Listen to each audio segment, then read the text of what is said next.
the spot healing and spot cloning brush, which is this one up here.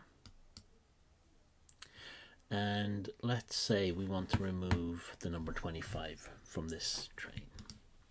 So we have our brush, and up here we have size, feather, and opacity. Unless you know what you're doing with opacity, leave it at 100% for now. There are reasons to change it, but for now, just leave it at 100%. Then size is dependent on how big a piece you want to patch. Now, obviously, if you're doing fine detail, you want to keep a relatively small brush with a small feather. And generally speaking, all brushes should have a feather unless you know a reason to not have one. Generally, if you want to have very, very straight edges to things and very little transition. Otherwise, you should always use a feather. And the size of your feather is up to you. In my opinion, bigger is always better.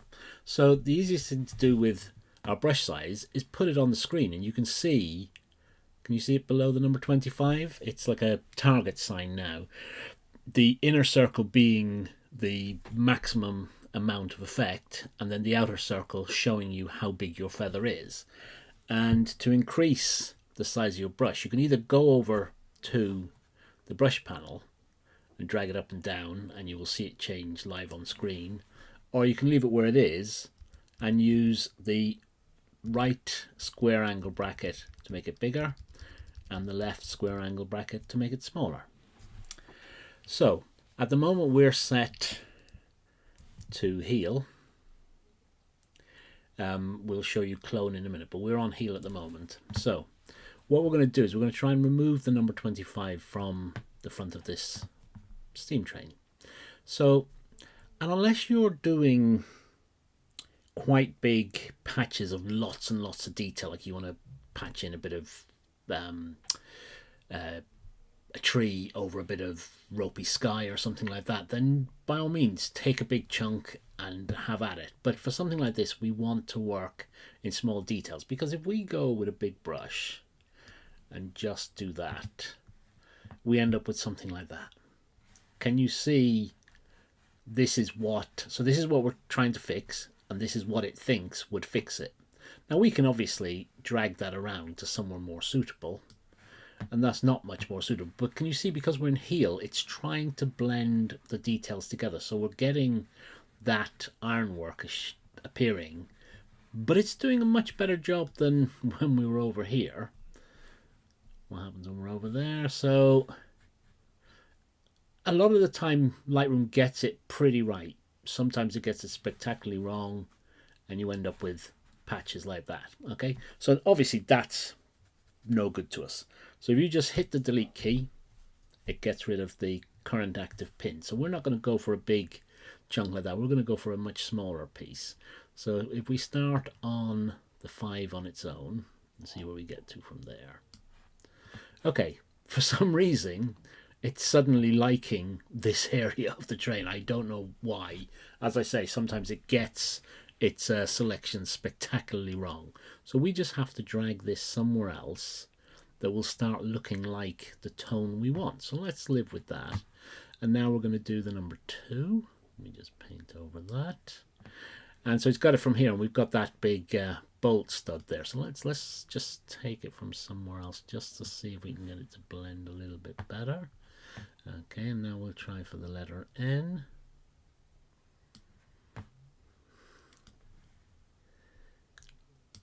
Okay, so that's where we've got to.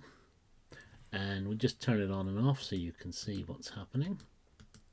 Now, this is where it starts getting complicated. Can you see that when I get near these, it reactivates the pins? When I get over here, reactivates that one. Try and go in there, reactivates that one. So I'm trying to go in here and fix this one. But can you see, anytime I try, I could zoom this up huge and make my brush small and it would work. But generally speaking, you don't want to be doing that. You want to be able to get in here and do this last bit, but I keep activating the other pins. So to get around that, if you press the H key, H for hide, it hides all current active pins and lets you draw anywhere you like. So let's just now do a couple of quick dabs and see if we can fix that. So can you see that it's just shoved a great big old bolt in there again? So if we press H again, it'll show us where it got that one from. So we click on that one, and that's where it got it from. So if we drag it down here, the bolt has gone away. Press H again to get rid of it, and let's just dab away and dab away. So in doing it in smaller bits, we're getting a finer job.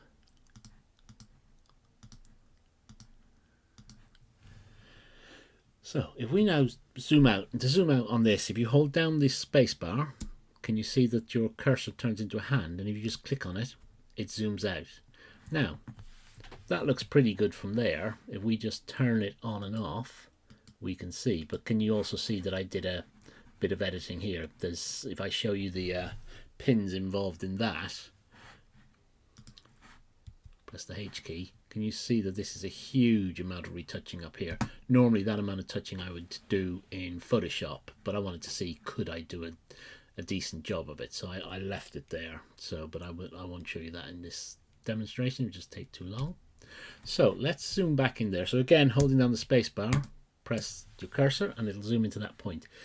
Now obviously the question you've got to say to yourself is, really, do I want to retouch out the number 25 off the front of this engine? And hopefully for most people the answer would be no.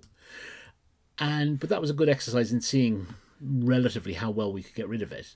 So if you want to undo that, you press H and you can start ticking on each of these to delete them. Look, and we can go through all of those, but that's going to get very, very tedious very, very quickly. So if you just step outside, holding down the Option key, can you see we've turned to a scissors now?